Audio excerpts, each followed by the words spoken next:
She finally understood that he didn't want to choose her. He just didn't want anyone else reaching the parts of her that he kept starving.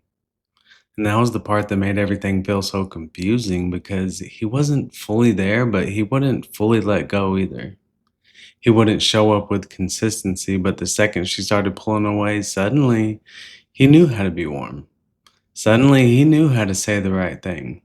Suddenly he could sense her leaving and give her just enough to make her pause, not enough to feel safe, just enough to keep her hoping.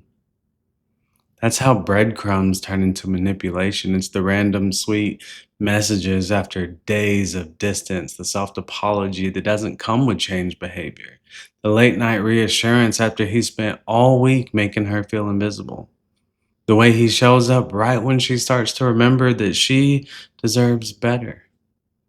And she used to take those moments as proof that he cared, proof that there was still something there, proof that maybe he was scared, overwhelmed, confused, or dealing with his own stuff. But over time, she started seeing the timing.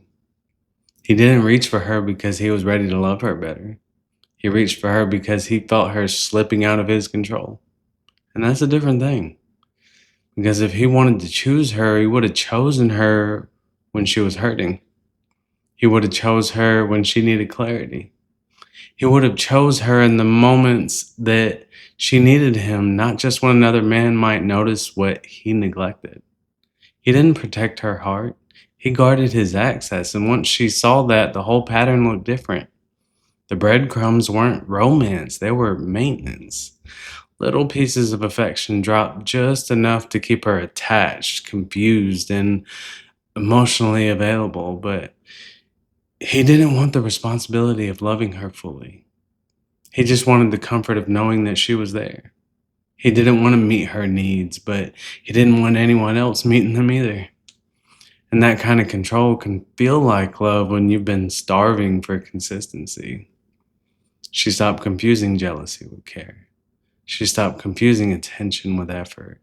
She stopped calling a crumb a meal just because she had been hungry for so long. And now she asks different questions. Does he show up when it costs him comfort? Does his apology turn into changed behavior? Does his love feel steady when he's not afraid of losing access? Because she's not staying attached to almost anymore. She doesn't want to be protected from another love by someone who won't love her right. She doesn't want breadcrumbs. She doesn't want last minute attention being treated like love. She wants consistency, clarity, honesty, and peace. And if he only reaches for her when he feels her leaving, then he's not choosing love, he's protecting control. And she sees that now. And she's choosing a life where she's fully loved, not barely kept.